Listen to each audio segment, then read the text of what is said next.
छी AP production के प्रस्तुति।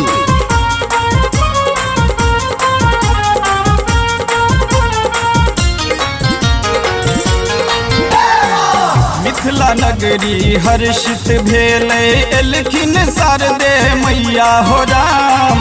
मिथिला नगरी हर्षित भेल एलखिन शारदे मैया हो राम। एलखिन शारदे मैया हो राम। एलखिन शारदे मैया हो राम। एलखिन शारदे मैया हो राम। एलखिन शारदे मैया हो राम।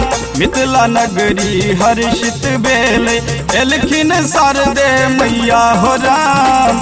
मिथिला नगरी हर्षित भेल एलखिन शारदे मैया हो राम। मिथिला नगरी हर्षित भेल।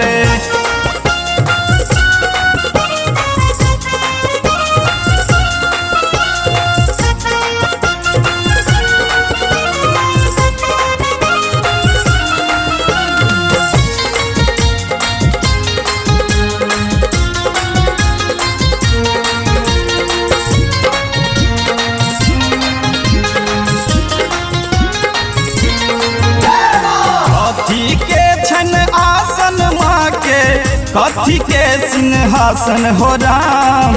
कथी के छन आसन माँ के, कथी के सिंहासन हो राम। खिलल कमल छन आसन माँ के। खिलल कमल छनासन माँ के, श्वेत हंस सिंहासन हो राम। मिथिला नगरी हर्षित भेल एलखिन शारदे मैया हो राम। मिथिला नगरी हर्षित भेल।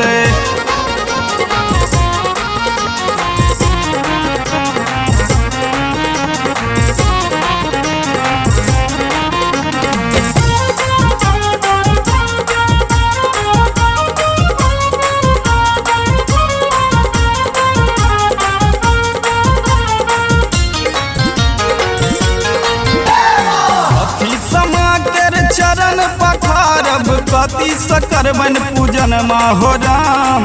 कथी से माँ के चरण पखारब, कथी से करबन पूजन माँ हो राम। गंगा जल से चरण पखारब, गंगा जल से चरण पखारब। बेली से करबन पूजन माँ हो राम। मिथिला नगरी हर्षित भेल एलखिन शारदे मैया हो राम। मिथिला नगरी हर्षित भेल।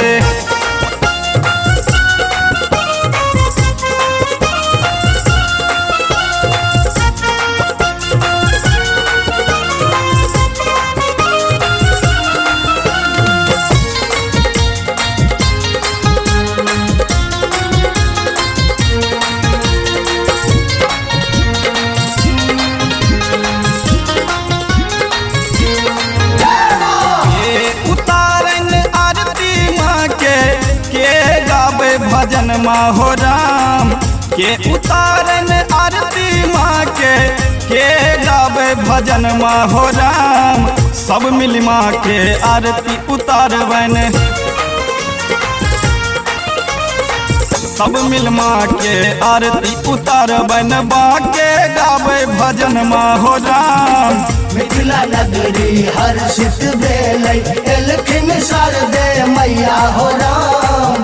मिथिला नगरी हर्षित भेल एलखिन शारदे मैया हो राम। एलखिन शारदे मैया हो राम। एलखिन शारदे मैया हो राम। एलखिन शारदे मैया हो राम। एलखिन शारदे मैया हो राम। मिथिला नगरी हर्षित भेल एलखिन शारदे मैया हो राम। मिथिला नगरी हर्षित भेल एलखिन शारदे मैया हो राम। मिथिला नगरी हर्षित भेल।